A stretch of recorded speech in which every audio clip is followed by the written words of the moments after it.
Hey guys, today I'm doing a non-spoiler review of Fangirl by Rainbow Rowell. It's going to be a bit of a rave of a video because I loved this book so much. It's probably one of my all-time favourite books that I've ever read. It's definitely my favourite book that I've read in 2016 so far. I loved everything about it. I can't fault it. This was the first Rainbow Rowell book that I'd ever read, and I'll definitely be checking out her other books now because I loved her writing style and I really want to see what else she's done. Carry On is probably the next one on my list just because it is somewhat related to this one. If you haven't already heard about Fangirl or you haven't already read it, it's basically about a girl and her twin sister. They go to college, but her twin sister, Ren, wants to be more independent. She doesn't want to room with Kath and she wants them to have their own friends and their own lives rather than being twins and doing everything together like they always have. So that throws Kath out of her comfort zone. She's dealing with her scary new roommate, she's dealing with boys on her own, she's dealing with new classes and harder study than she's used to. And in her free time she likes to write fan fiction about a character called Simon Snow. Throughout the book there are little excerpts from either the Simon Snow books or from her own fan fiction that she's writing. It sounds kind of vague because it basically just follows Kath's whole year in college. The writing style was fantastic, it felt really natural and the dialogue flowed really well. Even the little excerpts of Simon Snow and of Kath's fan fiction were really well written. Carry On is based off of Kath's fan fiction, so it's got me really excited about that, and it also each time it would somewhat relate to what was going on in the main story, so I really enjoyed that. The plot was incredible because it covered such a wide span of time, so it covers, like I said, Kath's whole first year of college, which is quite hard to do in a book, to make it firstly feel like you're not missing anything but also to make it feel like it's not dragging and not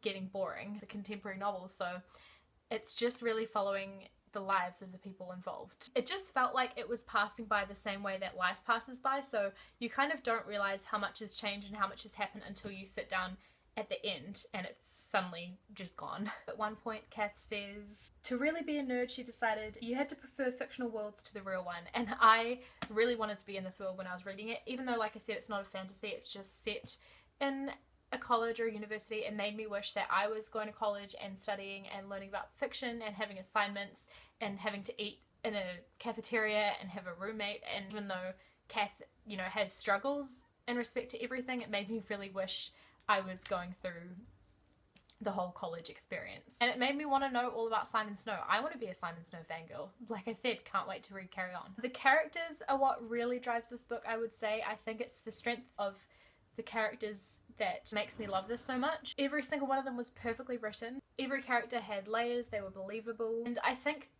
there was something in every single character that Kath really admired, and I appreciated that because I think in real life when you come across anyone, there's generally always like something that you can learn from them or something that you admire in them that you don't see in yourself, and yeah, I really liked that. And I really loved how Kath's relationship with each and every character, so not just romantic relationships but relationships with her family and with her sister and with her roommate and with friends and classmates, all of those relationships developed and changed slowly throughout the book, and that was really interesting to witness. Of course, I think what I loved most of all about this book was Kath, the main character herself. I found her so easy to relate to, and I've never seen my own feelings so accurately described and written down in a book before. There were so many moments when I would read something and be like, I felt that way, that's exactly how I feel. Rainbow Rowell also does an incredible job at dealing with mental illness in this book, as well as dealing with anxiety. One of my favourite lines in this book, I just have to read it to you, is,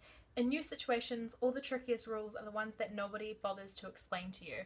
And that really struck a chord with me because there have been so many moments in my life where, you know, you're starting something new or you're doing something for the first time, and it's not that in itself that's scary. It's all the little things like, where do I go to eat? Where am I supposed to sit? What do I do when I'm finished? If you've experienced anxiety, it's like those things that get you worked up and make you not want to do things and make you want to stay at home instead, and that's exactly how I feel, and she explained it in that one sentence. I also appreciated a couple other things relating to anxiety, how she described Kath actively avoiding making friends, also referencing how Kath is envious of someone who can give away nice like it doesn't cost them anything, and I think That's really a reflection of when you have anxiety, how just any kind of interaction with anyone is really draining and kind of stressful, and you look at people who are like bubbly and nice to everyone and smile at everyone, and it's like, how do you do that without being exhausted all the time? So yeah, to sum it up, I loved this book a whole lot. I gave it 5 out of 5 stars on Goodreads, so I highly recommend it.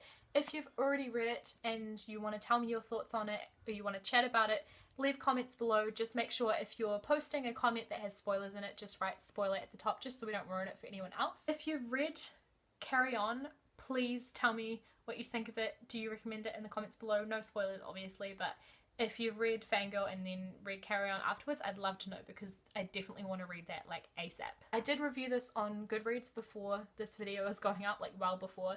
So if you want to be my friend on Goodreads, feel free to go and add me. I would love that. I love to see what everyone else is reading.